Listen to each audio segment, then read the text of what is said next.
And the weekend of top sport continues now on BBC Two Sunday Grandstand with Hazel Irvine.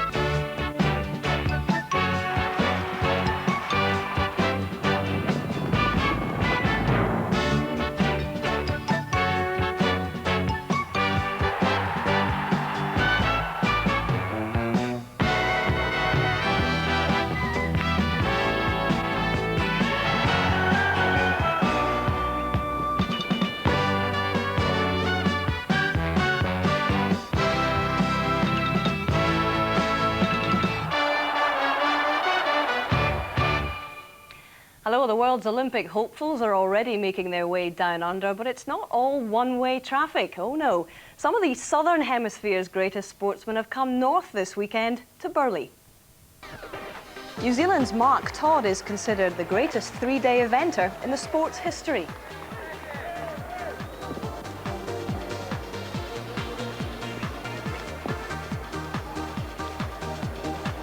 And he's there, and just listen to the cheer. What a round, what a horse, what a rider. Toddy is wild. It's unthinkable that we shan't be seeing him too much more in this country.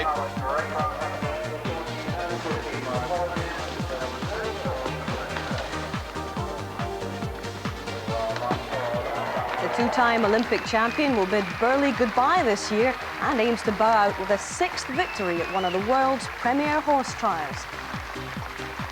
Another Kiwi is going for his double. Andrew Nicholson is a rising Southern star and last won this event 5 years ago. Out to prove the Olympic selectors wrong this weekend is a British duo. William Fox-Pitt has been in great form this season, winning Gatcombe on board Moonman, but they narrowly missed out on selection for Sydney. So too did Chris Bartle, but adding Burghley to the badminton title he won 2 years ago would provide more than a crumb of Olympic consolation. We'll have the whole story so far from beautiful Burghley Park, dressage, cross-country and this afternoon's decisive show-jumping phase. The Antipodean influence extends to our other feature event with Aussie Troy Corser, the man in form in the World Superbikes Championship. He's won 4 of the last 8 races and he's in Holland for round 11. So here's the plan. We're off to Burghley very soon with the Superbikes scheduled for 4:30. Then later this afternoon we hope to bring you 3 top Group 1 races being run in Europe, including the latest leg of the Emirates World Series. That's the Grosser Preis von Baden in Germany, and that's scheduled for around 5:15. But first, overnight news from Flushing Meadows. Tim Henman's hopes of a long run in this year's US Open were ended in the 3rd round last night by former Wimbledon champion Richard Krajicek. The British #1 lost the late-night match in 5 sets, finally coming off court just after 1 a.m. local time. It was Henman's 4th successive 5-set defeat in a Grand Slam tournament, and he was left to rue the 17 double faults he served, the last of which gave Krajicek victory. Now, at the Oval, Mike Atherton is putting England in a commanding position in the 5th and final test against the West Indies. England now 136 for 4 in their second innings. Atherton has scored his second half-century of the match, helping England to an overall lead of almost 300. The Windies have claimed the wickets of Graham Thorpe for 10 and Alex Stewart for 25, but England are strong favourites to record their first series win against the tourists for 31 years. And one football game to update you with in Division 1 is at the Hawthorns, where midfielder Derek McInnes has been on target for West Brom. That game nearly finished, and a win would hoist West Brom out of the bottom half if they cling on to that 1-0 scoreline. Time to kick on now to those Burghley horse trials. Some tremendous quality in the field, despite the absence of the British team who've already gone down under, as we've been telling you. As usual, huge crowds at Burghley Park in Lincolnshire. Around 150,000 people in all there to enjoy this spectacle. And Claire Balding and the team can bring us up to date with events since Thursday.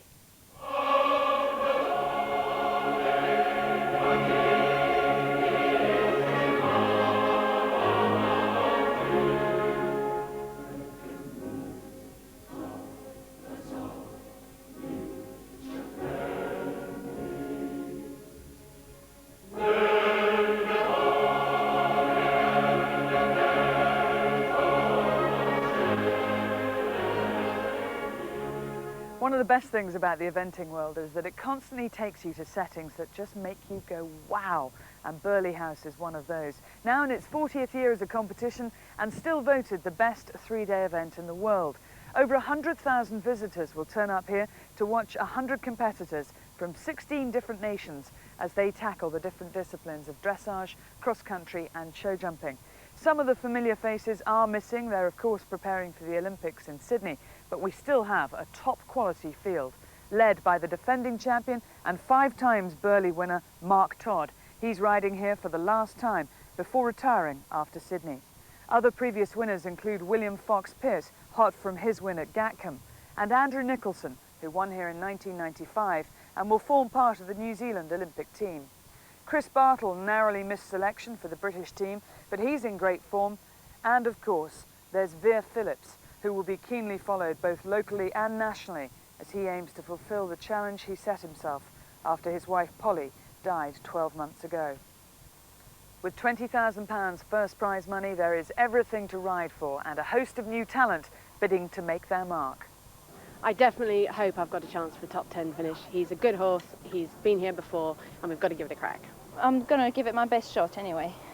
I would be very happy to finish in between the first 10, that would be fantastic. It's tricky here at Burghley, up and down, twisty and turny, but perhaps this could be my one. Names to certainly watch out for, but before we see how they got on in the dressage arena, what about our Olympic team in Sydney? Michael Pashart brings us this latest report from Down Under. Good afternoon. This country really does have the feel of an Olympics. The 19 horses in the British team are just completing their time in quarantine. The Australians are desperate to keep equine influenza out of the country, and that's dictating much of what is going on at the moment. But the first obstacle, the journey, has at least been cleared. And that journey for the horses was a 30-hour marathon flight in specially made cargo boxes. For some, it was their first flight, but it was the horse equivalent of first class, and the constant care and attention has apparently paid off. We were delighted how the horses did travel over. We'd taken a lot of precautions and pre-planning. We had some wide stalls, and the aircraft, we kept it very cold, which encouraged the horses to eat. And if they eat, then they drink, and then they don't get dehydrated. The first batch of horses arrived in Sydney after dusk. The jet engines, the cranes and equipment, all unsettling and alien. The British horses have spent 2.5 weeks in quarantine before leaving and have to spend another 2 weeks in similar conditions here. But by the next morning, they were already recovering. I think all the English horses came off the plane very well. They're not used to standing on a plane for 30 hours, so it's a little bit difficult. But they seem to have come out on top, so keep the fingers up. The Olympic course itself, 25 miles west of the Sydney city centre, was British designed, and we were able to have a sneak preview from Mike Etherington-Smith. This, the first water obstacle. Come down quite a steep hill. The first part of the course is quite undulating. They come over the crest, down the slope to the staggered logs, where they can pick their own distance to come in and jump in. There's quite a decent log coming in with a fair old drop into the water, 4 to 6 inches of water, keep the pace through, because obviously coming out of the water here is quite a big step, which then bounce up and go straight on over the curved rail before heading on through the cutting towards the other side of the ridge. The course is 7,500 metres long. Fence 13 is halfway round. It's really what we call the main water obstacle on the course. Big log in, slightly different question to the previous water fence. Through the water, up the step, and then keeping the impulsion going to come up and jump the lighthouse here, which will have a little bit of a proper roof put on it, back onto the other side, down the slope, back into the water, and then kick on and jump. Actually, a big old brush fence coming out just to finish the whole job off.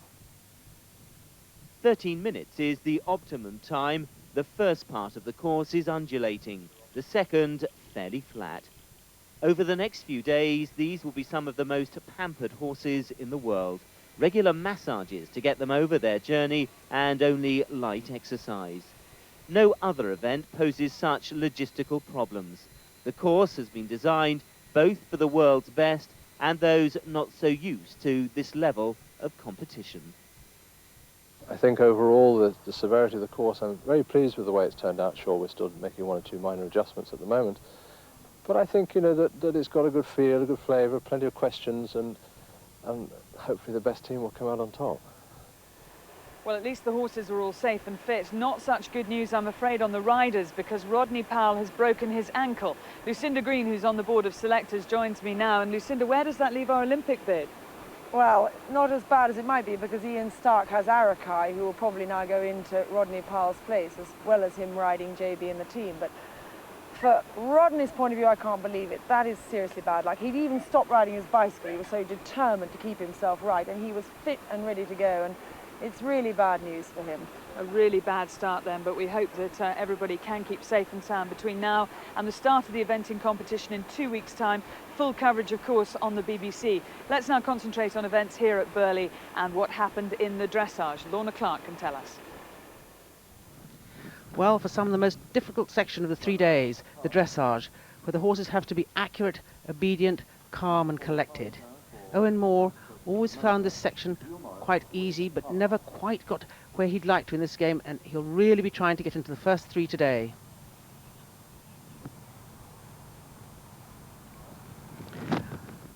One of the all-time favourites, Mark Todd. The last time we'll probably see him in this country, riding yet another horse, Just a Mission. After this event and then the Olympic Games, he retires and goes back to his homeland of New Zealand.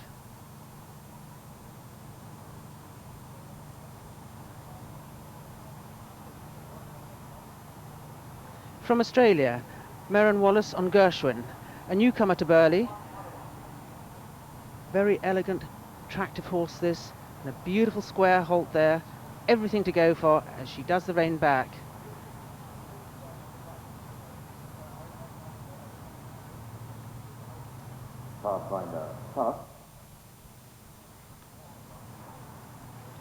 Coral Cove, one that everybody's been waiting to see, ridden by Vera Phillips. This is the ride of his late wife, Polly, and Vera has certainly found the dressage the most difficult section to learn, but he's certainly putting it together today and coming out with a good test. Andrew Nicholson, one of the favourites, very, very professional jockey, very talented rider, and here, riding Mr. Smithy, he shows how it should be done. In dressage, the horses have to go forwards, backwards and sideways.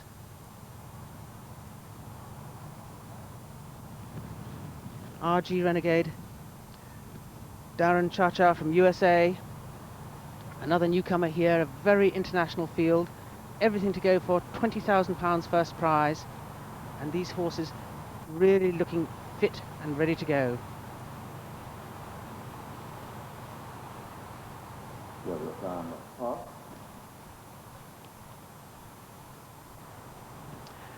Our own William Fox-Pitt, William in great form at the moment, having won both the championships at Gatcombe just a couple of weeks ago, certainly having won the Open Championships with this horse, and now not having made it to the Olympics, desperate to win here.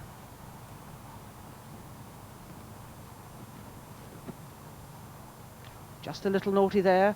They mustn't behave like that. He's just been a bit disobedient. And Chris Bartle, whose dressage has always been his strongest section, but then proved that he could also be as good in the other sections when he went on to win Baventon. Chris, who was on the long list for the Olympic Games, will go there as the British team trainer in the dressage, has everything to go for here before he sets off for Sydney. Chris, who himself has ridden in Olympic Games in the dressage section, now having turned to 3-day eventing, the dressage is for him perhaps a little easier than for some, as he comes across the arena and then he goes this difficult movement, the flying change of leg, and just makes it look so easy. Chris would indeed be a very popular winner with both riders and spectators. Extends the canter towards the end of his test and then gradually brings the horse back into collection and down the centre line for the final halt. And that test was good enough to put him into the lead at the end of the first day. A perfect final halt for Word Perfect and Chris Bartle. As Lorna said, a very smooth test. He goes into the lead on 42.4 penalty points, but it's very tight at the top. Less than 12 points separate the top 9. And as you can see, Merrin Wallace is there in second on Gershwin. Owen Moore well placed, both on Lord Killinghurst and on his other ride, Brer Rabbit. Mark Todd was not very happy with the scores that he got from the 3 judges. He'd be disappointed with only 11th on Just a Mission. But William Fox-Pierce is there, and also going well, Bettina Overesh on Unsung Hero and Veer Phillips on Coral Cove. Well, it's nice to have had a good dressage under your belt, but I always say to everybody, you know, once you come out of the arena, it's history. So I'll be trying my best to focus on getting it right round the cross country. So Chris Bartle is the man in pole position after the dressage. As you can see, Capabilities has had a bit of a facelift, but this is about the only thing on this cross-country course that is flowery. It's the last one ever to be designed by Captain Mark Phillips, and let's find out what the riders make of some of the questions that he's posed for them. This is a new jump, the dinosaur eggs, and what makes it difficult is this narrow approach and also the size of the egg. And what also makes it very difficult is this little flag here, which is going to make it very easy to run out to the left. Here we are at the Waterloo rails, a jump that requires balance and accuracy, both from the rider and the horse. The best way to jump this is angle the first rail slightly to get a good line to go to the second.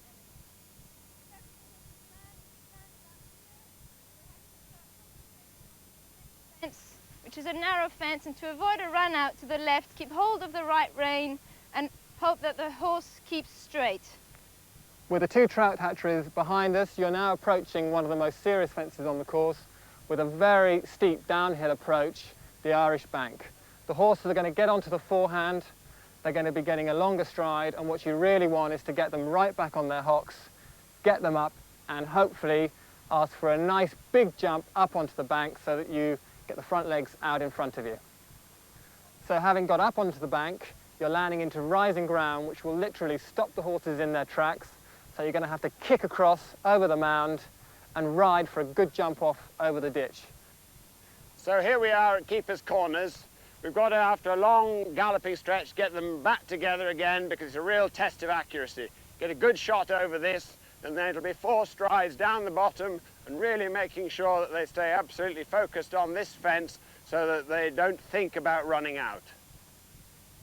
After a long gallop downhill, you come to the fence, the line bridge, where you have to jump some big barrels. As you can see, I'm not particularly short, but obviously not tall either. So you can see they're quite big barrels that the horses have to jump. I'd like to jump them in the middle. And then you have 2 strides jumping into the water. I think it's a very nice distance as long as you keep thinking forward. That should bring the horses close enough to have a nice drop into the water, a few strides in the water, and then on a nice right-hand turn over the boathouse. Well, that's what the riders make of the course in theory, but how will they cope in practice? Let's join the cross-country section with commentary from Lorna Clark and Mike Tucker. So 7,040 metres, 34 fences on this cross-country course, awaiting the first to start. Clear Hugmud with Feast of Flores, and you can see as she gets underway, the clock counting down in the top left-hand corner, 12 minutes 20 it counts down from. And Clear, just once round this course in 1996 with Norton's No Relation, finished 9th. But this is a horse that's been in great form. She's got 2 rides. And she's riding full of confidence. Coming to the first little interesting part of this course, that huge leap down into the pit. Yes, big drop there, but a very kind fence after it. Well, here's the pedigree poser, there's the direct route. Quite short, won't take a lot of time, but the alternative route, you can see with the yellow, takes a lot longer, probably 6 seconds, even more probably. I think in these early stages, many will take that short route. He's a very hard pulling horse. Clear got a new bit in. He should be looking to settle down and pops nicely over that. And now into the main ring. Huge crowd awaiting these dinosaurs' eggs. And once again, the direct route going clockwise. And interestingly enough, anti-clockwise. But as you can see, much, much longer for the alternative route. Fascinating, huge crowd awaiting Clear. Clear, who was a very successful junior young rider. And really, I think one of several riders who might well blossom with all those stars down in Sydney. She takes the direct route. And now we go on to that Waterloo Rails, famous site here at Burghley. Direct route again, saving time. There is a second route, with a third route there being much, much longer. Certainly when the riders walked it, they felt that probably the direct route was the popular one. That's the way Clear's going. Nicely over that. As onto the course comes Owen Moore and Lord Killinghurst, another with 2 rides. This quite a young horse, but an interesting prospect. Very interesting prospect and very good dressage. Can Owen now really let the handbrake off and go for this competition? He very much would like to get a big win under his belt. He's been knocking on the door for a number of years. This could be his chance. 2 good horses here, both with decent marks in the dressage. This course, beautifully built and constructed, and very attractive to look at for the crowd. This wonderful new fence in the middle of the arena, the dinosaur eggs. The direct route, the egg is very round and really quite spooky to the horse. The longer routes, the eggs are slightly longer in shape and therefore easier to jump and better fenced in. They've also made it the approach difficult. As you see, the horse only sees the egg at the last second. No problems there for Owen. And now here's Feast of Florius coming down to the famous trout hatchery. This is the halfway point on the course. We'll get a chance in a moment to see just how well she's going. Settles in back. Huge jump in and so neat and quick out. Very athletic for a big horse. This horse really developing into a very exciting prospect for Clear. And bold again through the second of those trout hatcheries. And now this Irish bank. Everyone wondering just how this is going to jump. Rather slides across it, but she's safe. And now coming to this log, rather dark in there. It's big.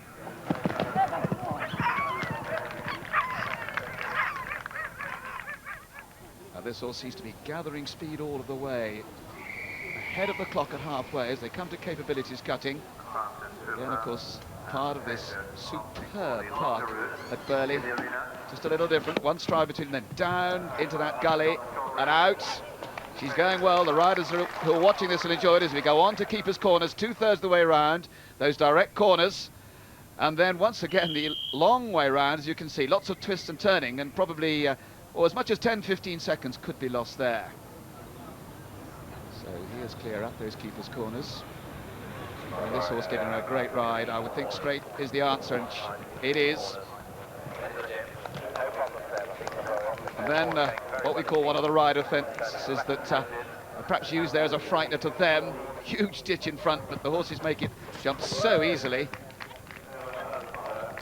Yes, well, Clear's off to a really good start.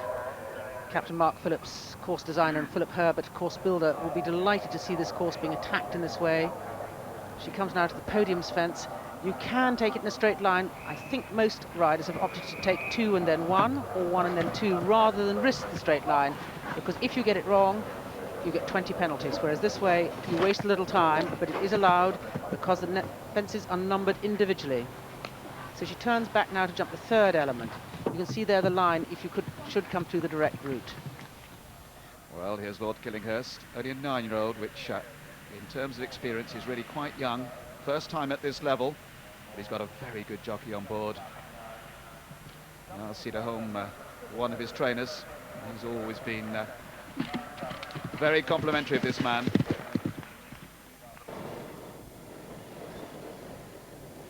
Well, moving on there. Just takes the check now, coming down, looking where he's going to this very nice combination of big logs, an inviting fence that gives the horses a really nice feel, 2 strides in between, fills them full of confidence.